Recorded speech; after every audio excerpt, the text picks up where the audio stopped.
ശബരിമലയിലെ സ്വർണ്ണ കൊടിമര നിർമ്മാണത്തിലും കൊള്ള നടന്നതായി സംശയം. കൊടിമരം നിർമ്മാണത്തിനുപയോഗിച്ച സ്വർണത്തിന്റെ തൂക്കം പറയാതെയാണ് ദേവസ്വം സെക്രട്ടറി ഭരണസമിതിക്ക് റിപ്പോർട്ട് സമർപ്പിച്ചിരിക്കുന്നത്. 2016-17 കാലഘട്ടത്തിൽ UDF ഭരണസമിതിയുടെ നേതൃത്വത്തിലാണ് കൊടിമരം നിർമ്മിച്ചത്. റോഷിപാലുണ്ട്.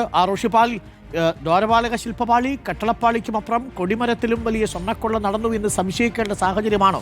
ദേവസ്വം സെക്രട്ടറിയുടെ റിപ്പോർട്ടിൽ സ്വർണത്തിന്റെ ഒഴികെ ബാക്കി എല്ലാ ലോഹങ്ങളുടെയും കൃത്യമായ തൂക്കമുണ്ട്. അതിൽ സ്വർണത്തിന്റെ തൂക്കം കാണാത്തത് ദുരൂഹമാണ്.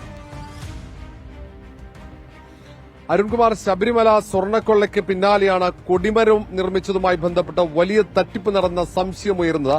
കൊടിമരം നിർമ്മിക്കാൻ വേണ്ടി തീരുമാനിച്ചത്, അത് നടപ്പിലാക്കുന്നത് 2016-17 കാലഘട്ടത്തിൽ UDF നേതൃത്വത്തിലുള്ള ശബരിമല തിരുവിതാംകൂർ ദേവസ്വം ബോർഡ് ഭരണസമിതിയാണ്. അത് പ്രയാർ ഗോപാലകൃഷ്ണന്റെ നേതൃത്വത്തിലാണ്. അജയ് തറയിലും രാഘവൻ ഉൾപ്പെടെയുള്ളവരാണ് ആ ഭരണസമിതിയിൽ ഉണ്ടായിരുന്നത്.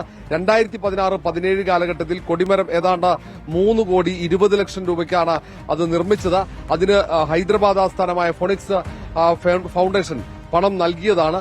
അതേസമയം തന്നെ ആ പണം ലഭിച്ചിട്ട് അത് മറച്ചു വെച്ചുകൊണ്ട് അനധികൃത പിരിവ് ഈ ദേവസ്വം ബോർഡ് നടത്തിയെന്ന ആക്ഷേപമുണ്ട്. അത് അന്വേഷണ സംഘം കണ്ടെത്തിയെന്ന വിവരങ്ങളാണ് പുറത്തുവരുന്നത്. ഇത് സംബന്ധിച്ച് ഏറെ വൈകാതെ ഹൈക്കോടതിയിൽ റിപ്പോർട്ട് നൽകി. അതിനിടയിലാണ് ദേവസ്വം സെക്രട്ടറി നൽകിയ റിപ്പോർട്ട്. ആ റിപ്പോർട്ടിൽ എത്ര സ്വർണം കൊടിമരത്തിന് ഉപയോഗിച്ചു എന്ന് അത് രേഖപ്പെടുത്താതിരുന്നത്. എന്താണ് കാരണമെന്ന് വ്യക്തമല്ല. ആ കൊടിമരം നിർമ്മിക്കാൻ ഉപയോഗിച്ച വെള്ളിയുടെ അളവ്, ചെമ്പിന്റെ അളവ് എല്ലാം രേഖപ്പെടുത്തി.